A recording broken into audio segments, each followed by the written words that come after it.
વિસાવદર તાલુકાના ગીરના ગામડાઓમાં સરકાર દ્વારા જે ઇકો સેન્સિટિવ ઝોનનો કાળો કાયદો લગાવવા જઈ રહ્યા છે તે મુદ્દે ઠેર ઠેર આદ્યશક્તિના આરાધના સાથે ગીરના ગામડાઓમાં બાળાઓ તેમજ ગ્રામજનો દ્વારા કાયદો નાબૂદ કરવા માટે સરકારને માતાજી સદબુદ્ધિ આપે તેવી પ્રાર્થના કરવામાં આવી હતી।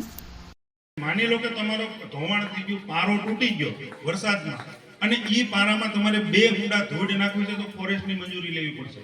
ધૂળના તમે માલિક રહેવો નહીં, જમીન તો તમારી ગઈ, ગામ ગયું, ખેતર ગયા, જ્યાં પતરા છે ત્યાં પતરા જ રહેશે, જ્યાં નળિયા છે ત્યાં નળિયા જ રહેશે।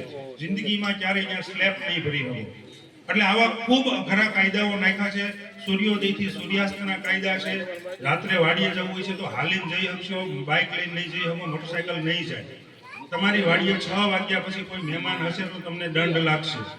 તમારી ખુદની વાડીએ તમારા આપણા કોઈ હાળા આવ્યો હોય કે જીજાજી આવ્યો હોય તો વાડીએ 6 વાગે એને રવાના કરી દેવો પડે, તો હવે તમે ઘરે ભેગા થાવ। એટલે આવા ખૂબ અઘરા કાયદાઓ છે। તો આ કાયદાઓને નાબૂદ કરવા માટે અમે નીકળ્યા છીએ, એમ તમે પણ નીકળો, ગામે ગામ જગાડો। માની લો જે ગામ નથી આવ્યા, 9.5 કિલોમીટર સુધી ગામ આવ્યા છે, 9.5 કિલોમીટર પછી નથી આવ્યા, કે જો આમાં કાયદો લાગી ગયો ને તો આવતી વખતે મોટા કોરડા પણ આમાં ઇકો ઝોનમાં હશે, ત્યાં સુધી આ લોકો આવરી લેશે। એટલે આ જ્યાંથી હેડ્યું છે ને ત્યાંથી જ કાપવું છે અને હડવા જ નથી દેવું। આપણું ગીરમાં એક હસનાપુર ગામ છે, વિસાવદરથી આગળ, તમને કોઈને ખબર 75-77 વર્ષ આઝાદીના ત્યાં ઇકો ઝોનમાં છે, હજી ત્યાં લાઇટ નથી। હાલની તારીખમાં જેને જોવું હોય હસનાપુરમાં હજુ ખેતીવાડીમાં લાઇટ નથી, હજી લોકો મશીનથી જ ખેતી કરે છે। આપણી પોઝિશન આ આવવાની છે। જો ઇકો ઝોન લાગી ગયું ને તો આ પોઝિશન આવશે।